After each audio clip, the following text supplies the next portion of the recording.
Qual é o maior país muçulmano do mundo? Um país que fica a milhares de quilómetros de Meca. A Indonésia. Dos cerca de 200 milhões de indonésios, aproximadamente 87% são muçulmanos, principalmente sunitas. Muitos outros grupos, alguns com um toque fundamentalista agressivo, embora seja predominante o Islão tolerante com base na tradição javanesa. Há um provérbio conhecido que defende que a Indonésia é o rosto sorridente do Islão. Embora seja o maior país muçulmano do mundo, a Indonésia não se tornou num Estado islâmico. Continua a ser uma experiência de coexistência pacífica de várias religiões que se reflete na divisa do país. Unidade na diversidade. No entanto, não é um país laico.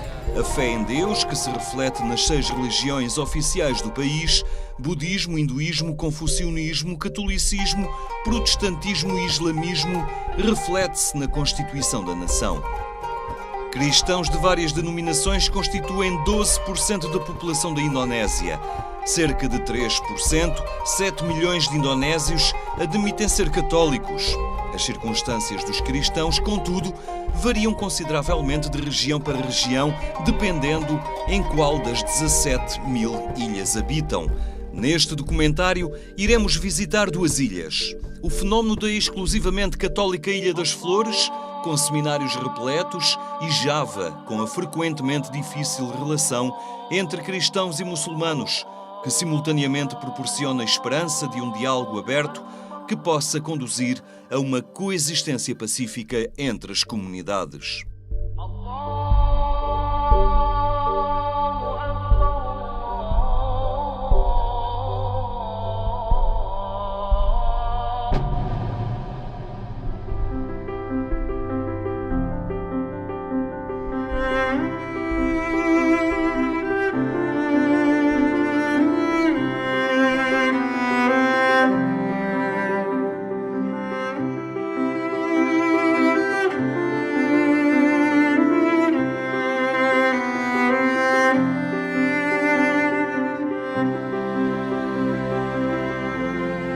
Jadi bertumbuh dari hal yang sederhana.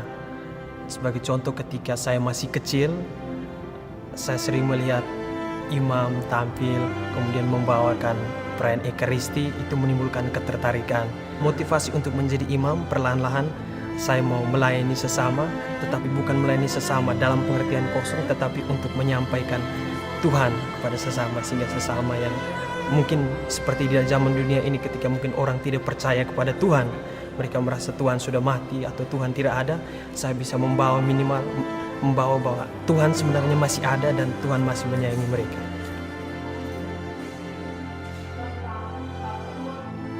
Mário Francisco é entre as centenas de seminaristas que se prepara para o sacerdócio nas Flores, parte do arquipélago de ilhas Lesser Sunda, na Indonésia.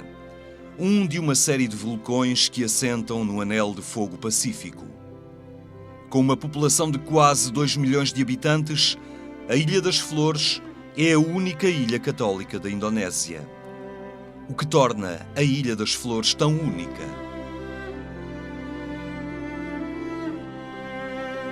Flores menjadi pulau Katolik karena yang mengunjungi Flores pertama orang Portugis yang datang sebagai pedagang untuk mencari rempah-rempah di sini.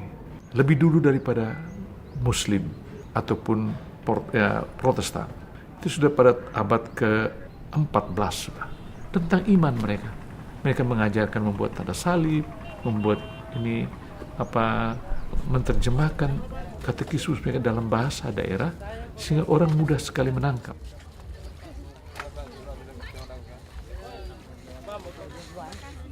It is interessant when we sehen wie die Kirche so schnell entwickelt hat, ja, in unserer Insel. This come to Stande zuerst, weil die Kultur von uns ziemlich offen war und offen ist für die Botschaft Jesu Christi. In unserer Kultur wir glauben auch an einen Gott, der heißt Morik Das bedeutet der allmächtige Gott.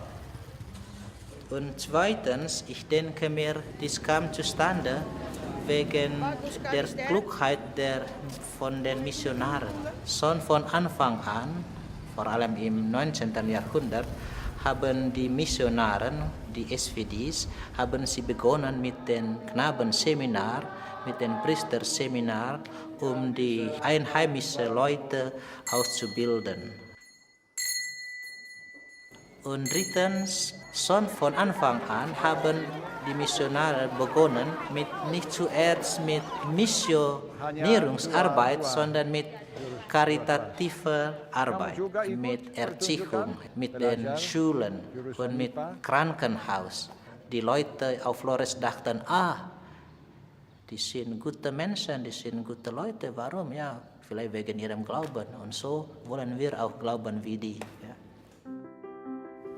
Atualmente, a Diocese de Roteng, uma das 4 na ilha, administra mais de 50 congregações masculinas e femininas. O testemunho de fé dos sacerdotes e das religiosas que aí trabalham encoraja outros a optar pela vida religiosa. O padre Richard é sacerdote há 10 anos. Ele trabalha numa das aldeias mais pobres da região de Mangarai. A maioria dos paroquianos são agricultores que cultivam os arrozais e dependem das monções. Há famílias inteiras a trabalhar nos campos.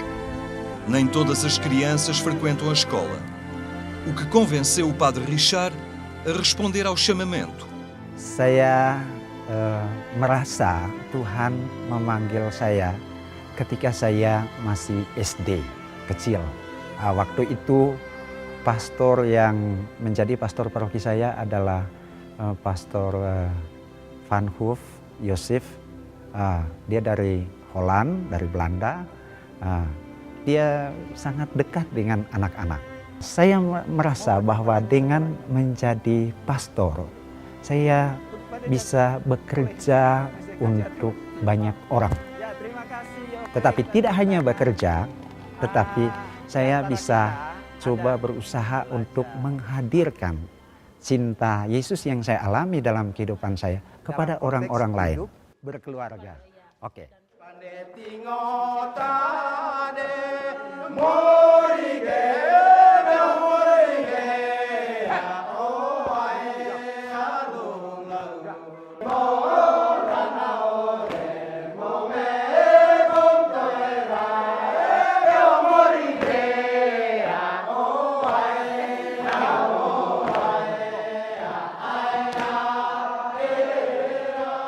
Untuk saya orang-orang muda, dia bebas memilih menjadi apa saja. Yang paling penting ialah bahwa dia mempercayakan hidupnya kepada Tuhan.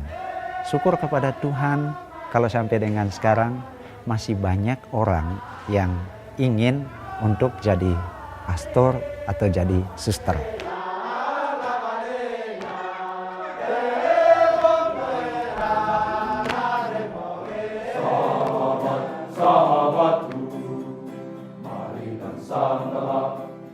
O padre Ian Toker Melita orienta o seminário propedêutico. Os rapazes que não podem frequentar o seminário menor preparam-se para continuar o ensino superior mais tarde. Os estudantes que aqui chegam vêm das Flores, mas também de Timor, de Java, de Kalimantan e de Papua. Depois de um ano de preparação, podem escolher frequentar um seminário diocesano ou uma ordem monástica. No entanto, ambos os seminários sofrem do mesmo problema, uma grave falta de fundos. In Indonesia, especially in Flores, right now the vocation is growing. The numbers of seminarians are increasing, and when we look for the background, we can find that the Florenese is very religious. And then the parents, the family, they like to send their children to the church, to the seminary. The church in Indonesia is a growing church. The number of Catholics are increasing because people are looking for the peaceful life, the spiritual needs, and they find that in the Catholic Church their needs can be fulfilled.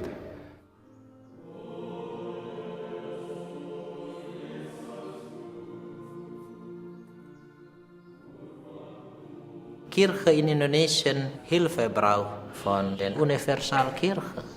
Wir brauchen nicht nur finanzielle Hilfe, sondern auch geistige Hilfe. Wir sind hier in Indonesien eine kleine Minderheit. Wir haben nur 3% Katholiken im ganzen Land. Und so ist es oft, dass wir uns als kleine Herde fühlen. Wir sind eine Universalkirche. Und wir sind auch durch Gebet immer miteinander verbunden sind. Und das gibt uns ein Gefühl der Gemeinschaft und der Stärke.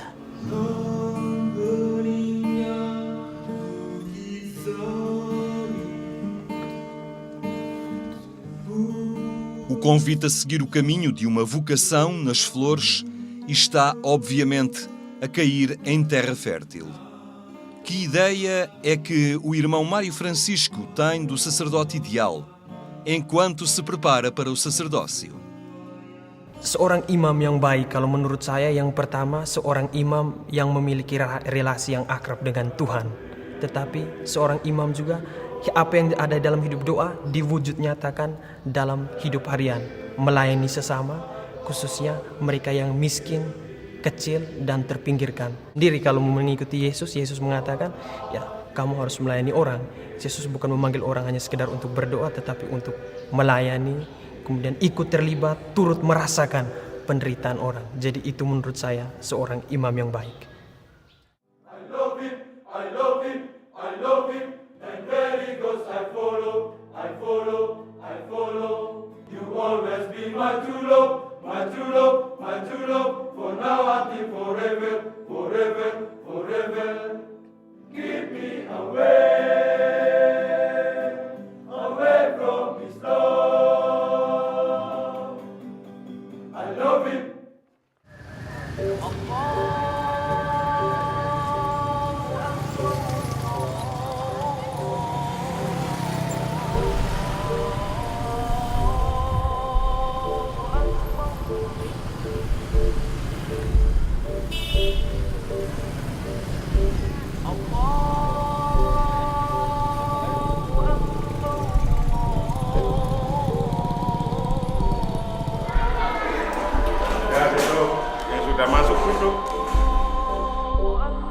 Our religion teach us that we should be able to live together among others, among the people in the world, because our God, Allah Subhanahu wa Ta'ala, created us.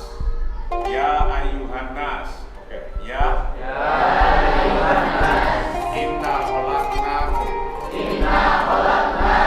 min dzakarin wa unsa waja'alnakum syu'uban wa qabaila lita'aruf.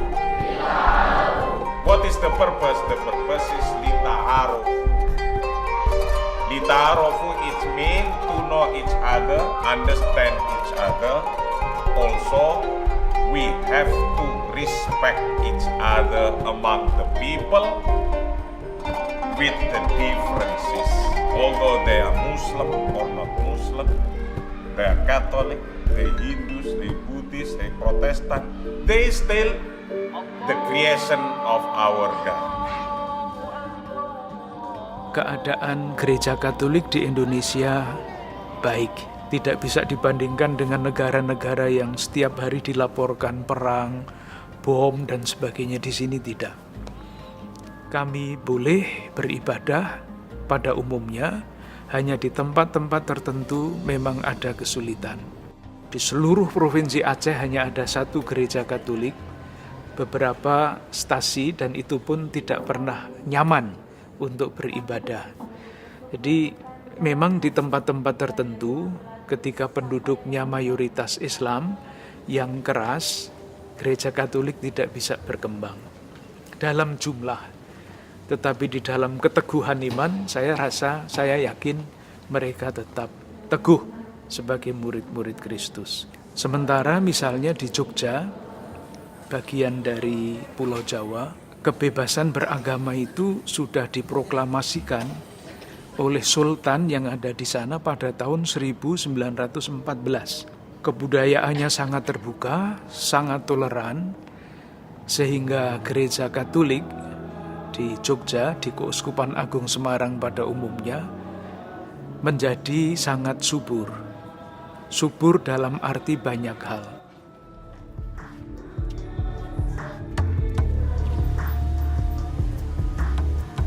A obtenção de autorização para a construção de uma igreja é um dos maiores problemas dos cristãos. Muito frequentemente o problema não é a oposição dos vizinhos muçulmanos, mas antes os protestos agressivos de várias partes do país. Embora, acima de tudo, os intermináveis obstáculos burocráticos formais perpetuados pelas autoridades locais.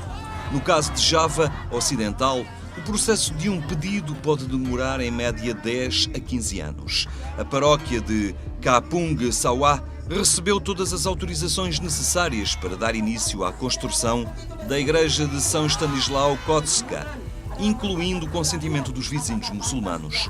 Mas teve a autorização revogada pelo tribunal após protestos de grupos fundamentalistas vindos de outras regiões do país.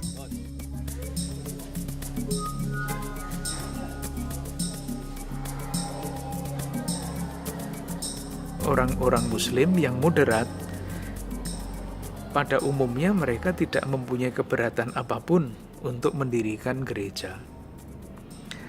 Tetapi kembali lagi, kalau ada satu bagian dari masyarakat entah dari mana yang fundamentalis, dia akan berusaha sekuat mungkin untuk menolak.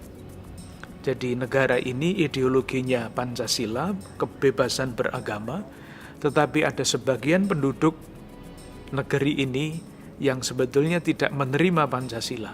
Yang kedua, saudara-saudara kita ini memang sangat militan dengan ideologi Islam dari mana, tidak tahu. Biasanya dikatakan dari Timur Tengah dan dari Afghanistan yang masuk ke sini, lalu ya terjadi seperti ini. Sementara saudara-saudara kami kaum Muslim yang moderat, Muslim Indonesia yang ada di dalam dua organisasi besar, Nahdlatul Ulama dan Muhammadiyah, mereka juga pusing dengan orang-orang Islam yang keras itu.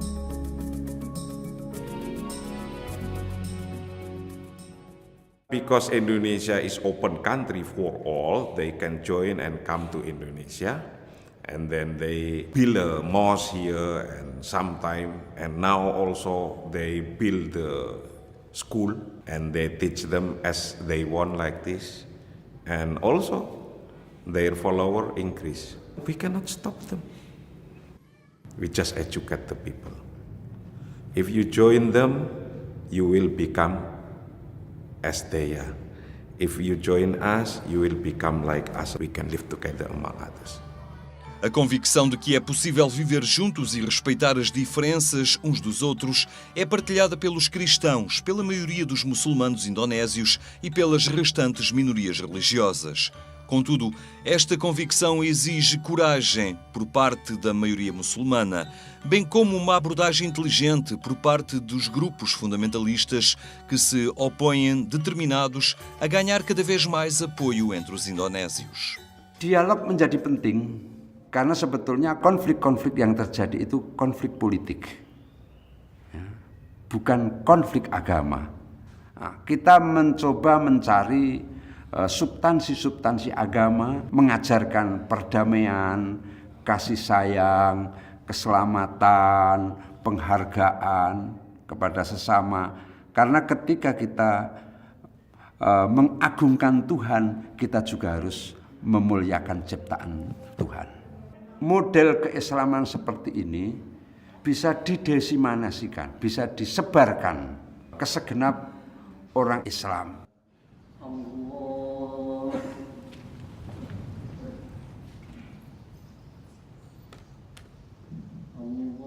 The root of harmony is respect to others. So Javanese respect other people like brothers and sisters. When some Javanese Muslim become Catholic or Christian, it is not become scandal for others in Java. For example, like my family, my father before was Muslim and my mother are also Muslim. In my family, when the children choose their life, the most important you choose the good.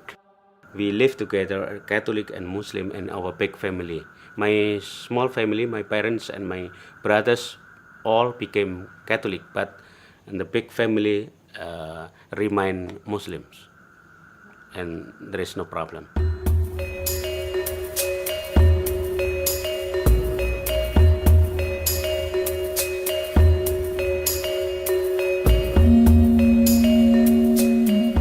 Tidak mengherankan bahwa di Indonesia ini, dalam satu keluarga, orang tuanya Muslim, anaknya ikut Muslim satu, yang lain Katolik. Dalam satu keluarga. Dan mereka hidup baik-baik saja di dalam keluarga itu. Sosial yang umum di Indonesia ini, mereka memberi tanda lampu kuning. Awas perkembangan Indonesia nanti akan menjadi semakin Islam. Moga-moga tidak Islam yang fundamentalis, tetapi Islam yang moderat. Kalau itu tidak apa-apa.